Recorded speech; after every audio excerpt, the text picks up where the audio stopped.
When aspiration is united to concentration, the result is meditation.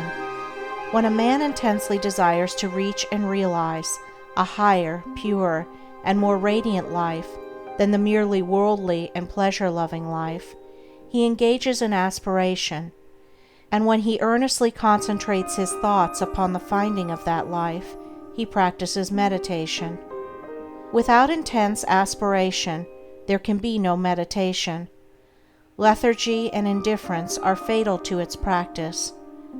The more intense the nature of a man, the more readily will he find meditation, and the more successfully will he practice it. A fiery nature will most rapidly scale the heights of truth in meditation, when its aspirations have become sufficiently awakened. Concentration is necessary to worldly success. Meditation is necessary to spiritual success. Worldly skill and knowledge are acquired by concentration. Spiritual skill and knowledge are acquired by meditation. By concentration, a man can scale the highest heights of genius, but he cannot scale the heavenly heights of truth. To accomplish this, he must meditate. By concentration, a man may acquire the wonderful comprehension and vast power of a Caesar. By meditation, he may reach the divine wisdom and perfect peace of a Buddha. The perfection of concentration is power. The perfection of meditation is wisdom. By concentration, men acquire skill in the doing of things of life, in science, art, trade, etc. But by meditation, they acquire skill in life itself, in right living, enlightenment, wisdom, etc. Saints, sages, saviors, wise men, and divine teachers are the finished products of holy meditation. The 4 stages in concentration are brought into play in meditation, the difference between the 2 powers being one of direction and not of nature. Meditation is therefore spiritual concentration, the bringing of the mind to a focus in its search for the divine knowledge, the divine life, the intense dwelling in thought on truth. Thus a man aspires to know and realize, above all things else, the truth. He then gives attention to conduct, to life, to self-purification. Giving attention to these things, he passes into serious contemplation of the facts, problems, and mystery of life. Thus contemplating, he comes to love truth so fully and intensely as to become wholly absorbed in it. The mind is drawn away from its wanderings in a multitude of desires, and solving one by one the problems of life, realizes that profound union with truth, which is the state of abstraction, and thus absorbed in truth, there is that balance and poise of character, that divine action and repose, which is the abiding calm and peace of an emancipated and enlightened mind. Meditation is more difficult to practice than concentration, because it involves a much more severe self-discipline than that which obtains in concentration. A man can practice concentration without purifying his heart and life, whereas the process of purification is inseparable from meditation. The object of meditation is divine enlightenment, the attainment of truth, and is therefore interwoven with practical purity and righteousness. Thus, while, at first, the time spent in actual meditation is short, perhaps only half an hour in the early morning, the knowledge gained in that half hour of vivid aspiration and concentrated thought is embodied in practice during the whole day.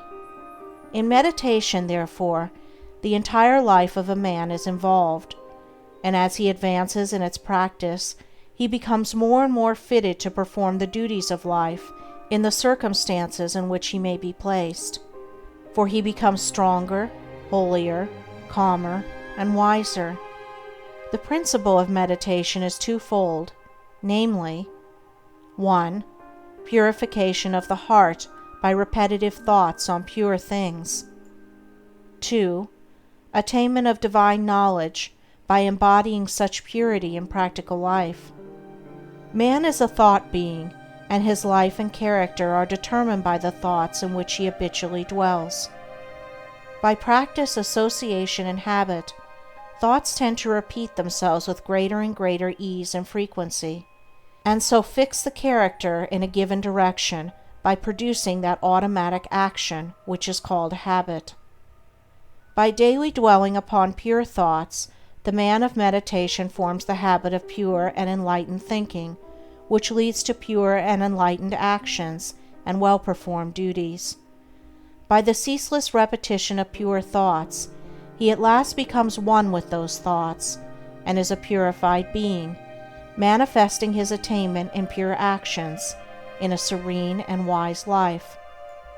The majority of men live in a series of conflicting desires, passions, emotions, and speculations, and there are restlessness, uncertainty, and sorrow.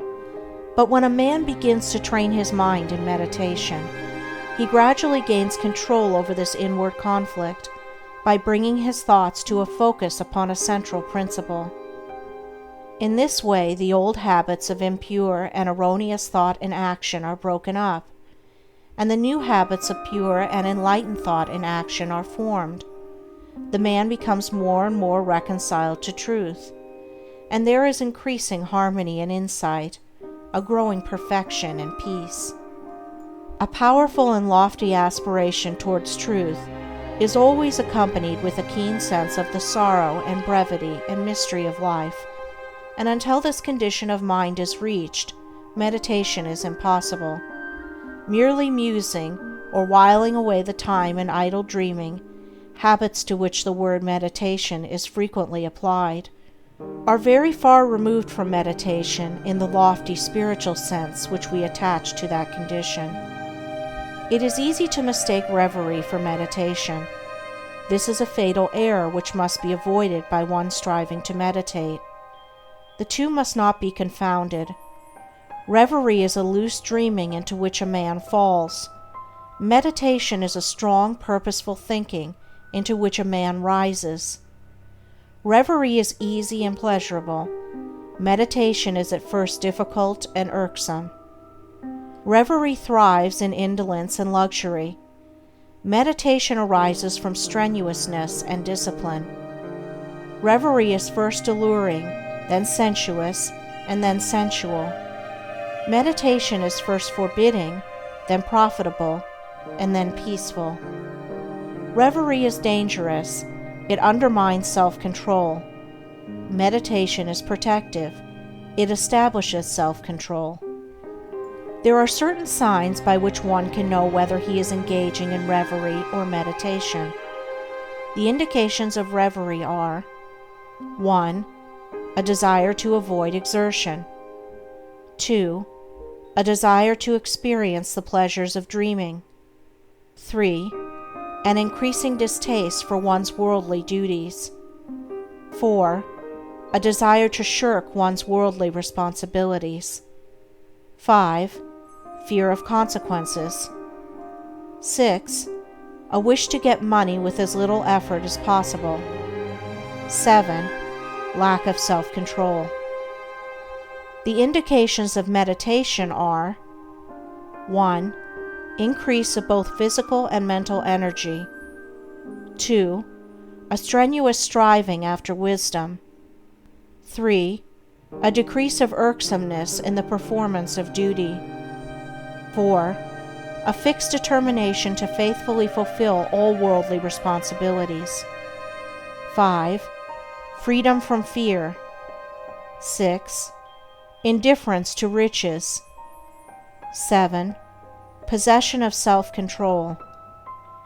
There are certain times, places, and conditions in and under which it is impossible to meditate, others wherein it is difficult to meditate, and others wherein meditation is rendered more accessible, and these, which should be known and carefully observed, are as follows: times, places, and conditions in which meditation is impossible.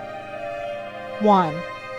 At or immediately after meals. 2. in places of pleasure. 3. In crowded places. 4. While walking rapidly. 5. While lying in bed in the morning. 6. While smoking. 7. While lying on a couch or bed for physical or mental relaxation. Times, places, and conditions in which meditation is difficult. 1. At night. 2. In a luxuriously furnished room. 3. While sitting on a soft, yielding seat. 4. While wearing gay clothing. 5. When in company. 6. When the body is weary. 7. If the body is given too much food. Times, places, and conditions in which it is best to meditate. 1. Very early in the morning. 2. Immediately before meals. 3.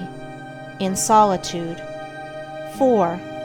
In the open air or in a plainly furnished room. 5. While sitting on a hard seat. 6. When the body is strong and vigorous. 7. When the body is modestly and plainly clothed. It will be seen by the foregoing instructions that ease, luxury, and indulgence, which induce reverie, render meditation difficult, and when strongly pronounced, make it impossible, while strenuousness, discipline, and self-denial, which dispel reverie, make meditation comparatively easy. The body, too, should be neither overfed nor starved, neither in rags nor flauntingly clothed. It should not be tired, but should be at its highest point of energy and strength, as the holding of the mind to a concentrated train of subtle and lofty thought requires a high degree of both physical and mental energy. Aspiration can often best be aroused, and the mind renewed in meditation, by the mental repetition of a lofty precept, a beautiful sentence or verse of poetry. Indeed, the mind that is ready for meditation will instinctively adopt this principle. Mere mechanical repetition is worthless, and even a hindrance. The words repeated must be so applicable to one's own condition that they are dwelt upon lovingly and with concentrated devotion. In this way, aspiration and concentration harmoniously combine to produce, without undue strain, the state of meditation. All the conditions above stated are of the utmost importance in the early stages of meditation, and should be carefully noted and duly observed by all who are striving to acquire the practice, and those who faithfully follow the instructions, and who strive and persevere, will not fail to gather in due season, the harvest of purity, wisdom, bliss, and peace, and will surely eat of the sweet fruits of holy meditation.